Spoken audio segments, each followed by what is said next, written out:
Universe, आप सभी का वेलकम है मेरे चैनल मैथ्स यूनिवर्स में।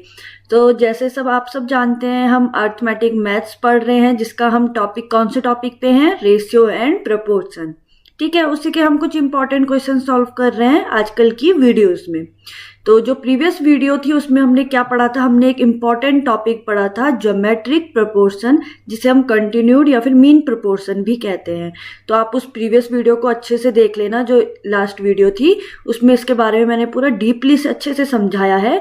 आज हम उसी के ही रिगार्डिंग, उसी के ही बेस पे आज हम क्वेश्चन सॉल्व करेंगे जो हमारे कॉम्पिटिटिव एग्जाम में क्वेश्चन आते हैं। ठीक है, तो स्टार्ट करते हैं हम अपनी वीडियो। तो फर्स्ट क्वेश्चन क्या है हमारा? अब देखो फर्स्ट क्वेश्चन क्या आ गया? If 4x and 16 are in the continued proportion. ये तीन हमारे पास नंबर दिए गए हैं, 4x 16। अभी तक हम जितने भी क्वेश्चन हमने करे थे हमारे पास कैसे दिए गए थे? टू रेशियोज गिवन थे प्रपोर्शन की फॉर्म में, टू रेशियो गिवन थे प्रपोर्शन की फॉर्म में, जिन्हें हमें सॉल्व करना होता था। ठीक है, बट अब हमारे पास सिर्फ 3 रेशियोज गिवन है और बताया गया है कि वो कंटिन्यूड प्रपोर्शन में है।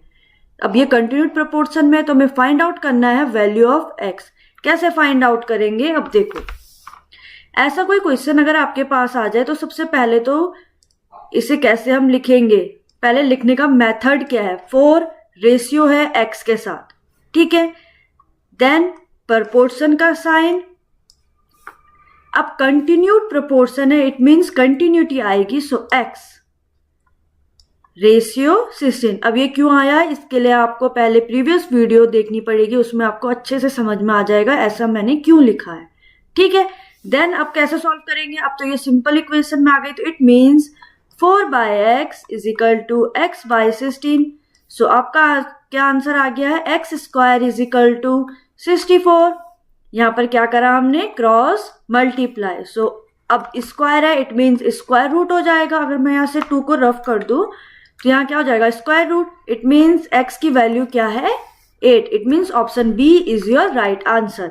तो समझ में आया आपको? अगर कंटिन्यूड प्रपोर्शन के, अब जहां पर ये कंटिन्यूड लिखा है यहां पर कभी क्वेश्चन में आ जाता है मीन प्रपोर्शन, समझ रहे हो आप? कभी आ जाएगा ज्योमेट्रिक प्रपोर्शन, तो उसमें कंफ्यूज नहीं होना है, तीनों एक ही चीज है।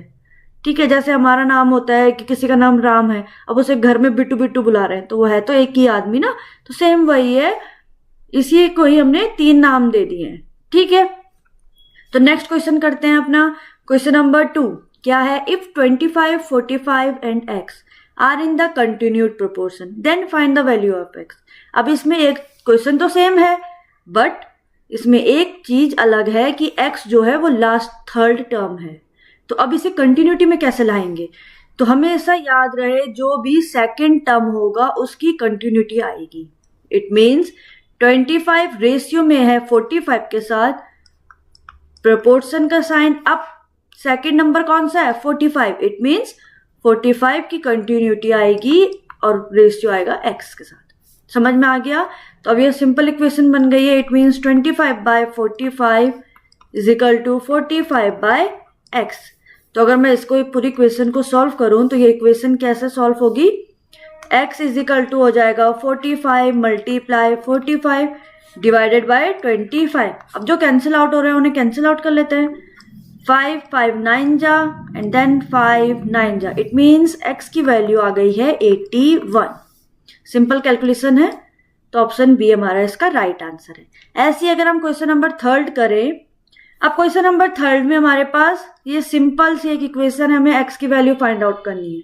तो ऐसे क्वेश्चन आपने बहुत कर लिए हैं, तो आपके लिए अब ये कुछ टफ नहीं है, ना ही इसमें ज्यादा कुछ सोचने की जरूरत है, ये सिंपल से सॉल्व हो जाएंगे। क्रॉस मल्टीप्लाई करो, सो x की वैल्यू आ गई 39 मल्टीप्लाई 26 डिवाइडेड बाय 13। तो 13 3 जा 39, तो x की वैल्यू कितनी आ गई?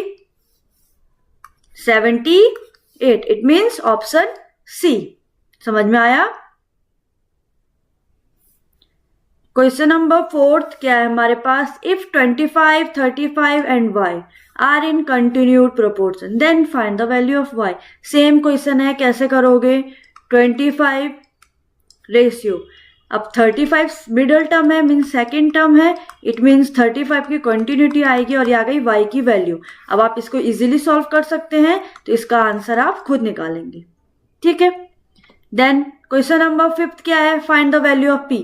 अब देखो यहाँ पर क्वेश्चन आ गया है 3/2 रेशियो में है, किसके साथ, 6/4 के, प्रोपोर्शन है p, रेशियो है 3 के साथ।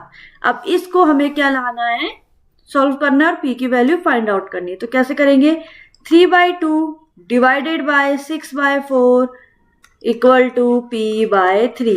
अब ये ऐसी अगर इक्वेशन आ जाए तो कैसे सॉल्व होती है, 3/2 मल्टीप्लाई आएगा 6/4 का रेसिप्रोकल हो जाएगा, it means 4/6 is equal to है p/3। सो सॉल्व कर लो, 3 2 जा 6, 2 2 जा 4, 2 से कैंसिल आउट 1, सो p की वैल्यू आ गई है 3, ऑप्शन सी। समझ में आ गया। तो आज के क्वेश्चन हमारे किसके बेस पे थे, जो हमने अभी इसकी प्रीवियस वीडियो पढ़ी थी, क्या पढ़ी थी हमने, ज्योमेट्रिक प्रोपोर्शन जो हमने पढ़ा था उसी के रिगार्डिंग में क्वेश्चंस थे। तो आज की वीडियो आपको समझ में आई होगी सारे क्वेश्चंस। तो आज की वीडियो में इतना ही है, मिलेंगे कल हम अपनी नेक्स्ट वीडियो में। तब तक आप वीडियो को लाइक शेयर एंड सब्सक्राइब जरूर करें। Thank you.